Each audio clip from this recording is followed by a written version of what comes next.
末日下，一个小小的快递驿站成为了我们的避难点，但好在我们有拆不完的快递。妈，快递已经到了，我这就去拿。小雪，你自己在外面过年要照顾好自己。知道了，妈妈，放心吧。我的眼眶瞬间红了，又担心妈妈发现我的异样，就赶忙挂了电话。突然有个人撞在我肩膀上，疼得我不禁倒吸了一口冷气。过年不放假已经很悲催了，现在又莫名其妙被撞，我不悦地冲对方说：你怎么回事？走路也不看着点。那人缓缓地抬起头，脸色清白，一双眼睛直勾勾地盯着我。他森森然的举动让我心生恐惧，默念一句神经病后赶忙快步离开。快递驿站里很冷清，只有小刘和大黄在值班。你春节也没回家？小刘惊讶地问。我无奈地耸了耸肩，说了取件码，抱着沉甸甸的快递刚走出驿站，就看见路对面一个男人姿势怪异地走着，头快递到胸前了，腿僵硬地向前迈步，胳膊无力地垂着。我一脸好奇，忍不住对派送车旁的大黄说：黄哥，你看对面那人怎么回事？大黄没吭声，一直低着头，以为他没有听到，我又重复了一句。大黄依旧没有任何反应，我有些尴尬，正准备直接离开。就在这时，我的肩一沉，一只手落在肩膀上，转身的刹那，大黄的脸无限放大，面如死灰，嘴唇铁青。我吓得惊声尖叫，连连后退，夺命似的想跑回驿站。千钧一发间，一个水桶从天降，扣在大黄的脑袋上，他嘴里发出奇怪的吼声。下一秒，我就被人拽进驿站，门被砸得哐哐作响。小刘死死抵住了门，赶紧帮忙！一声吼叫让我瞬间回过神来，和驿站里的其他几个人将货架挪过去堵在门口。做完这些，我灰头土脸地瘫倒在椅子上。就在这时，路上传来一阵惨叫，透过玻璃镜看去，似乎是之前那个走路怪异的男人扑倒了一位行人。这一幕让我的汗毛都立了起来，也让我想到丧尸。驿站里避难的人开始抱怨眼下的情况：大过年的遇到丧尸，真够倒霉的。一个衣着艳丽的小萝莉嘟着嘴巴抱怨：谁说不是呢？我就来取个快递，现在连家都回不去了。男人推了推眼镜，满脸愁云：我比你们更倒霉，我是来帮别人拿快递的，我招谁惹谁了我？一个20多岁的大男孩哭丧着脸。我赶紧打电话询问家里的情况，得知妈妈一切安好时，才松了一口气。其他人也陆续联系了家人，互报了平安。外面依旧很嘈杂，不时传来的惨叫声代替了原本该出现的鞭炮和欢笑声，总有不明生物来撞门，每一下撞门声都让我心惊肉跳，不知会在这里躲多长时间。我不敢浪费手机电量，于是找个角落闭着眼睛休息，可是心里又乱又怕，没有一点困意，直到肚子咕咕乱叫，我才睁开眼睛，周围更暗了。看了一眼手机，已经下午6点了，这时间都要吃年夜饭了。想到往年团圆温馨的画面，不禁悲从中来，眼眶有些湿润。要不我们吃顿年夜饭吧，就算是死也做个饱死鬼。大男孩突然提议，大家纷纷点头，满脸期待地看向小刘。面对众人殷切的目光，小刘满脸尴尬。平日工作忙，我们都吃外卖，店里根本没有存粮。那我们也点外卖。小萝莉提议。这外卖员来了，怕是真的给丧尸送外卖了。那怎么办？总不能饿肚子吧？就算这一顿不吃，那以后呢？总不能天天饿着。大男孩说出了众人的担忧。要不然我们拆快递看看。末日下，一个小小的快递驿站成为了我们的避难点，但好在我们有拆不完的快递。要不我们拆快递吧？听完我的建议，大家都愣住了，齐刷刷地看向我。我被看得浑身不自在，赶紧把头低下去，小声地解释：总不能就这么饿着吧？这个建议太棒了，宝贝，你就是个天才。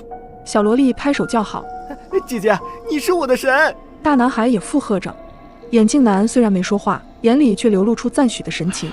不行，这是顾客的东西，我们不能私自拆开，否则是要理赔的，这关系到我们驿站的信誉。一直沉默的小刘坚定地说：命都要没了，谁还在乎信誉？小萝莉撇了撇嘴：就是啊，实在不行，等咱们出去后再和那些顾客解释。小刘依旧一脸为难。我们可以先报一下自己的快递，看看有没有能吃的。眼镜男一针见血：我的是化妆品，还有一箱辣条。我带去的是球鞋，我的是纸尿裤、隔尿垫，还有1桶奶粉。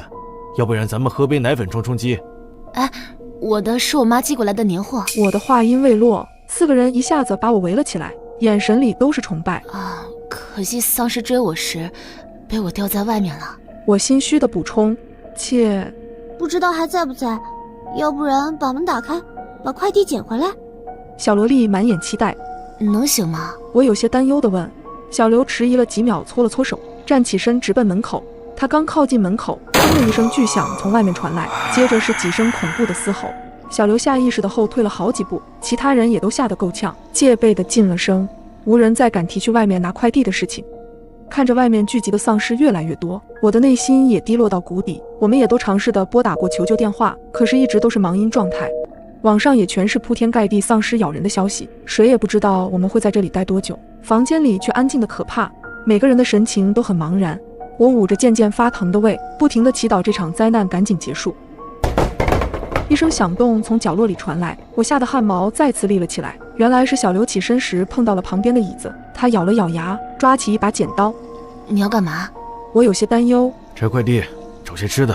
我们交换了一下眼神，默默跟在小刘身后。小刘挑了一个比较大的快递，看他的模样分量不轻。我瞟了一眼快递包装，收件人叫团子小姐，眼前瞬间勾勒出一个胖乎乎的宅女姑娘形象。我对这个快递充满了期待，紧张地盯着小刘接下来的动作。然而当小刘把一大袋狗粮从快递箱里拿出来时，我的脑袋嗡的一下，失望爬上了心头。先别丧气，再看看别的。我点了点头，拿起一个名叫诚意圈外老婆的快递，心里默念不要让我失望。我拿起剪刀，小心翼翼地划开胶带，里面还有一个包装袋，看起来鼓鼓的。你猜是什么？小萝莉突然凑过来问。我摇摇头，肯定是玩偶一类的，能叫这个名字的人都有一颗少女心。果然，包装袋里是一只玩具兔子，可爱又粉嫩。小萝莉惊呼着要和它自拍发朋友圈，手机举起的刹那又放了下去。都这个时候了，谁还有心思看朋友圈？这兔子好看是好看，就是不顶饿。唉，要是熏兔就好了。我想吃我妈做的红烧兔头了，她每年过年都做。我小声地嘀咕了一句，眼眶不自觉地红了。哎，快看，这是什么？我忧伤的情绪被大男孩的话打断，赶紧凑了过去。他拆出的是5根哈尔滨红肠、五谷凤爪和麻辣豆干，妥妥的下酒菜。你这手气真不赖，幸运男孩啊！你再挑一个拆开。大男孩被夸得两眼放光，又喜滋滋地选了一个快递，自信地拆开。哇，是一盒速溶咖啡和纸杯。牛啊！饮料也有了，你再拆个主食出来，最好是饺子。小萝莉一脸崇拜，大男孩自信心爆棚，吹着口哨从一众快递盒中选中一个，然后在万众瞩目下拆开了快递。当他将一包女性黑丝举起来时，脸涨成了猪肝色，尴尬的神情惹人发笑。饺子，是饺子！眼镜男的声音突然传来，那语气比中了大奖还高兴。眼镜男拆出了4袋饺子，2袋猪肉大葱，2袋香菜鸡蛋。香菜馅儿的都没听过。小萝莉在一旁迎合着。有锅吗？我问小刘。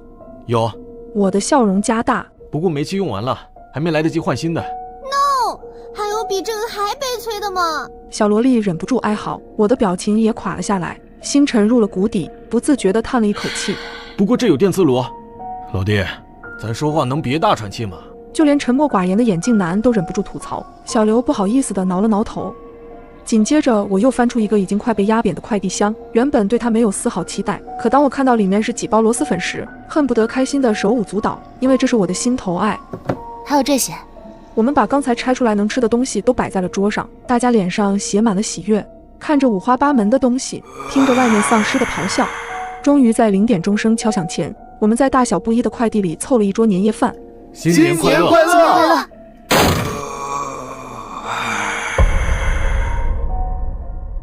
末日下，一个小小的快递驿站成为了我们的避难点。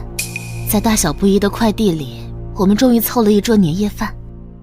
晚上睡觉前，我又开始尝试着寻求救援，可依然还是没有任何动静。但最让我担心的是，妈妈那边也没有了消息。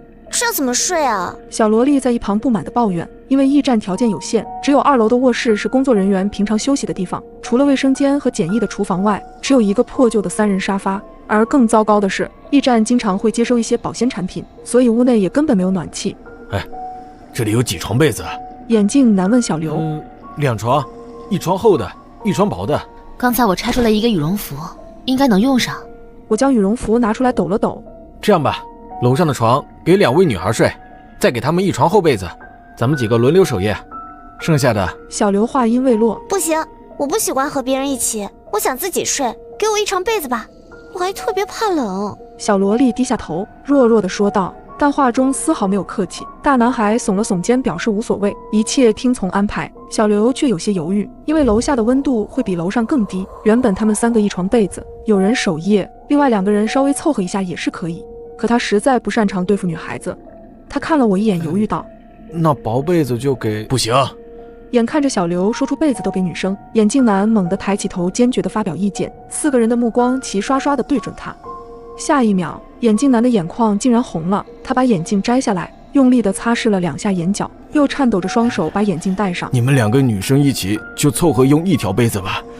我老婆快生了，我不能生病，我还得去找她。眼镜男哽咽地说着。那你们自己想办法吧。我的余光瞥见小萝莉不停地撇嘴，驿站顿时陷入死一般的寂静，谁也不愿意妥协。我抠了抠手指，不着痕迹地叹了一口气。我有羽绒服就够了，被子给你。谢谢，你人真好。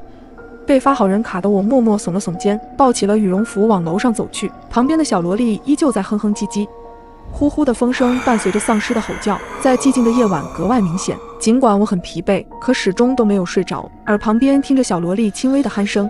突然，砰的一声响动从窗口传来，我睁开眼睛，顺着声源望去，模模糊糊间，一个黑漆漆的人影在攒动，难道是丧尸？瞬间，我的呼吸急促，冷汗不停地往外冒，我紧抿嘴唇，不敢发出一丝声音。丧尸会不会攻击我？我该怎么办？就在我不知所措时，那个身影竟然消失了。难道是我的幻觉？我闭上眼睛再睁开，努力看过去，窗前依旧空荡荡的。我无奈地苦笑了一下，自己竟被吓得神经兮兮。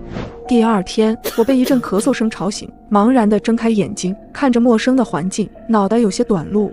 直到小萝莉的抱怨声，才把我拉回现实。大冷的天不关窗户，是不是有病？把我都冻感冒了，谁这么缺德？窗户果然开了一道缝，冷气嗖嗖往里灌，怪不得越睡越冷。